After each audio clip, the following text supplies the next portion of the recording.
America's headline labor markets and GDP growth numbers look strong on paper. Yet when middle-class households tally their monthly inflows and outflows, an unsettling pattern emerges. A decent paycheck often feels insufficient to cover even basic recurring costs.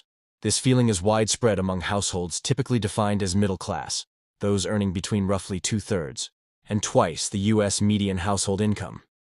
And it persists, even as official inflation slows. From an investment perspective, understanding this disconnect between headline economic metrics and household financial experience is crucial. It explains not just consumer sentiment, but how spending patterns, labor participation, and sectoral demand evolve, all of which feed back into equity market behavior, earnings cycles, and long-term asset returns. What follows is a data-anchored unpacking of the structural forces squeezing middle-income Americans in 2026. Wages nominally have grown over the past decade. Official statistics show some gains in real compensation after adjusting for overall CPI inflation. Yet these averages mask a deeper structural issue. The costs that matter most to middle-class cash flows have risen faster than the incomes of middle-income workers.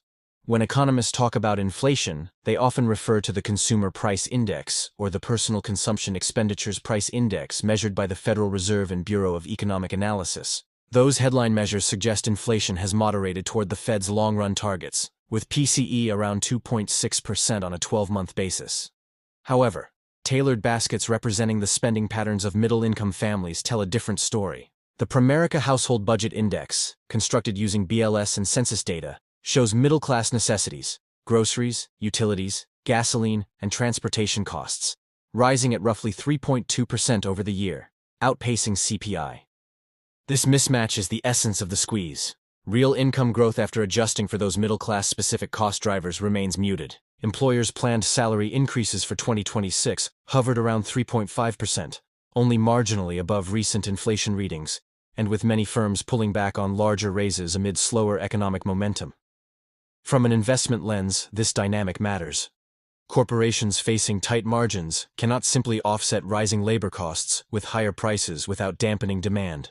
This compresses operating leverage, particularly in sectors like retail and services, where wage expenses represent a larger share of overall costs.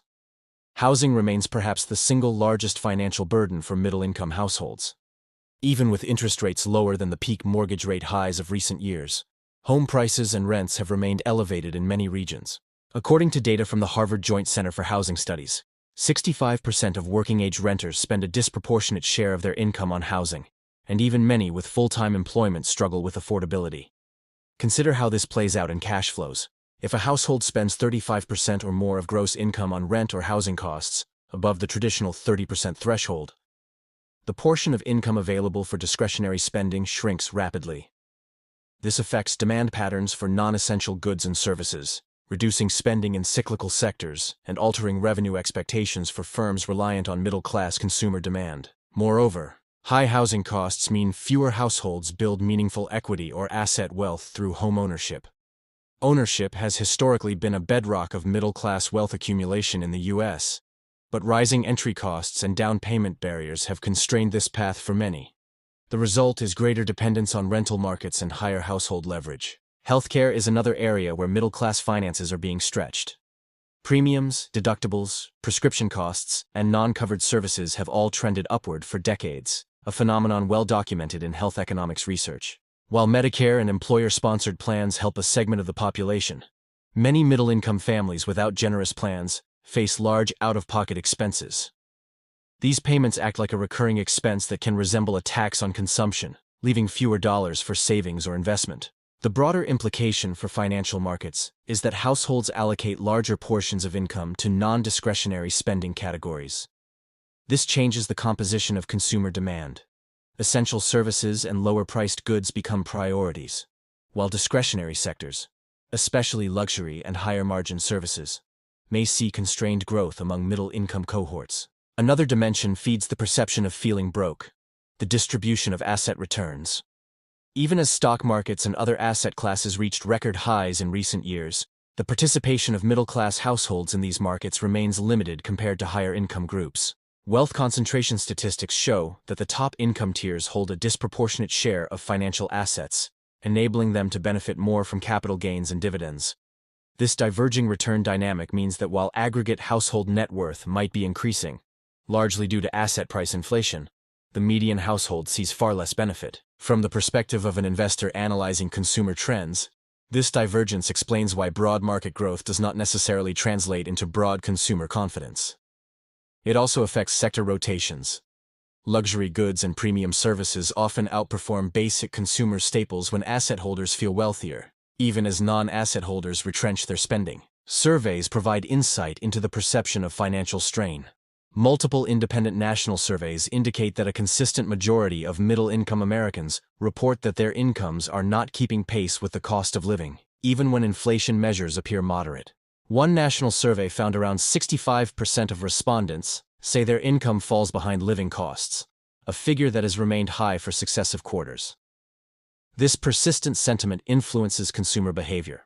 Households may delay large purchases, reduce discretionary spending, or increase credit usage to smooth cash flows. From an investment standpoint, rising credit usage without proportional income growth can increase household balance sheet risk and elevate default probabilities, especially in credit categories like auto loans and revolving credit. Understanding these behavioral responses is essential when evaluating consumer-driven sectors, bank loan portfolios, and credit performance trends. A less visible but crucial factor is the changing nature of labor markets. Although unemployment rates have remained low, labor competition and wage negotiation dynamics have shifted. Economists identify that real wage growth has failed to keep pace with living costs in many sectors, in part because productivity gains have not translated into proportional wage increases for middle-income occupations. This structural disconnect has roots in broader economic policy and globalization trends that have decoupled productivity from typical worker compensation. Trade policy decisions over decades, automation of routine tasks, and a shift toward capital-intensive sectors have diminished bargaining leverage for many workers. In simple terms, the pace at which companies are willing or able to raise wages for middle-income workers has slowed relative to the pace of cost increases. This creates a real income gap and reduced purchasing power even when nominal wages rise. From the investor's perspective, this dynamic affects everything from earnings outlooks to consumer confidence metrics. It also influences sector allocation. Labor-intensive sectors might see margin pressure if wage costs rise without corresponding pricing power. Numbers and indexes only tell part of the story. Financial experiences are also psychological. Feeling financially stretched affects decision-making, risk tolerance, and consumption patterns. Middle-class households with uncertainty about future expenses are more likely to delay investments in education, housing upgrades, or entrepreneurship, all traditional engines of economic mobility. This sentiment feeds into broader economic confidence indicators and can dampen overall GDP growth if consumer spending remains cautious. For investors monitoring leading indicators, shifts in sentiment can precede changes in retail sales, durable goods purchases, and services consumption. Understanding which economic sectors absorb these shifting patterns helps frame investment analysis. As middle-income households tighten budgets on non-essentials, spending gravitates toward lower-price alternatives and discount retail categories. Rising out-of-pocket healthcare costs maintain demand but constrain discretionary spending for other services. Elevated demand for rentals and a slowdown in homeownership demand influence construction, mortgage market activity, and rental services. Increased reliance on credit affects loan performance and risk metrics in consumer finance portfolios. These sector-level impacts converge with macroeconomic sentiment and consumer confidence indices, shaping earnings cycles and guiding forward-looking valuation models.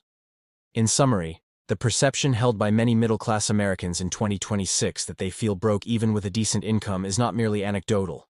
It reflects measurable trends in relative cost pressures, wage growth dynamics, asset distribution disparities, and consumer financial behavior patterns, all of which are traceable in primary economic data and survey indexes.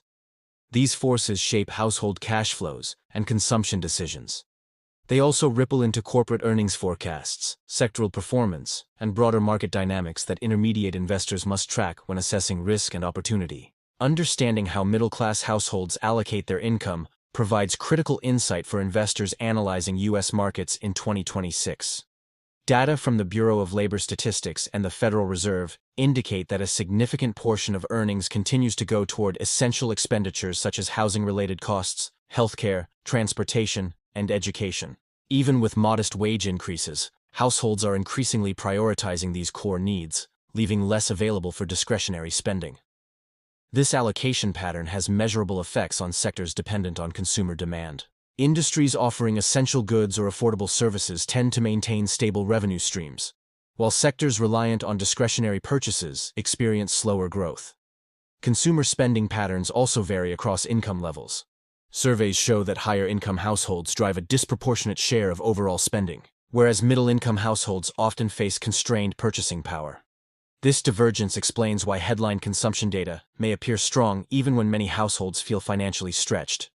For investors, this highlights the importance of distinguishing between sectors supported by essential consumption and those reliant on discretionary expenditures. Data-driven analysis of expenditure patterns can reveal which markets are likely to remain resilient and which may see slower growth. Labor market dynamics play a key role in shaping household spending behavior. Real wage growth has not consistently kept pace with increases in essential costs for middle-income households. Productivity gains in many sectors have not translated into proportionate increases in take-home income.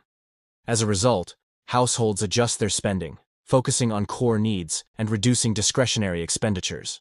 Investors can use labor market reports, wage trends, and employment data to anticipate how these adjustments might affect consumer-dependent sectors.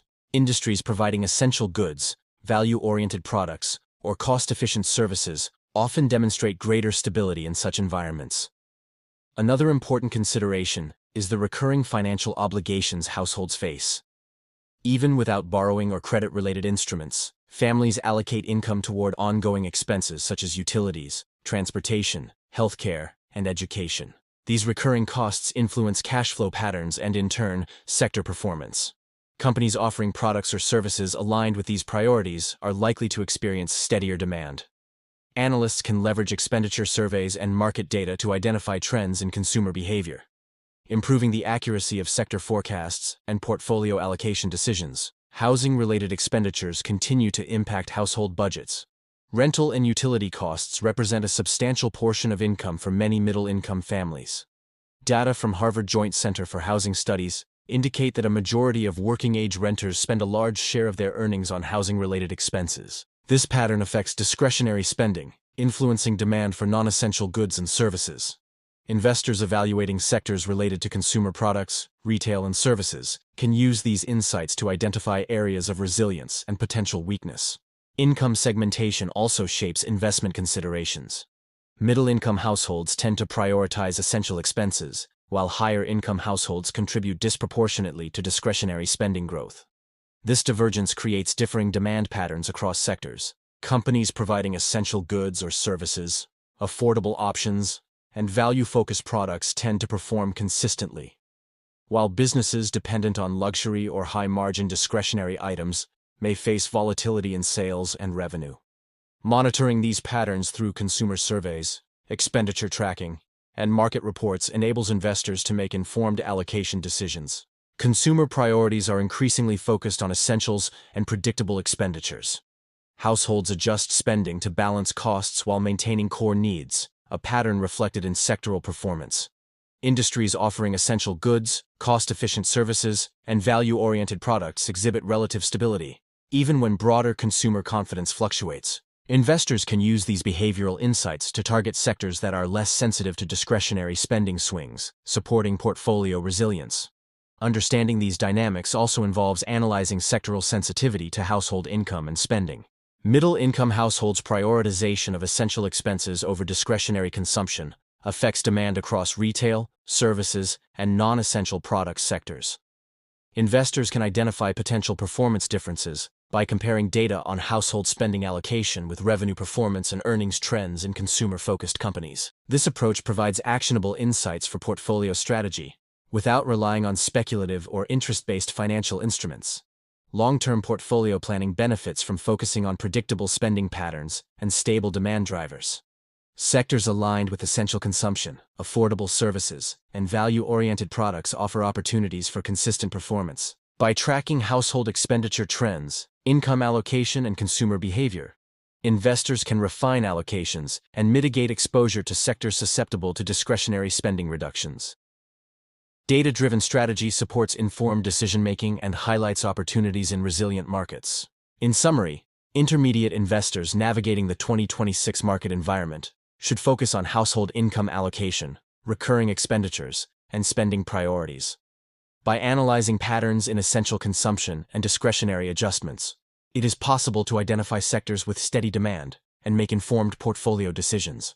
This approach emphasizes data-driven insights, market research, and consumer behavior trends, providing actionable strategies.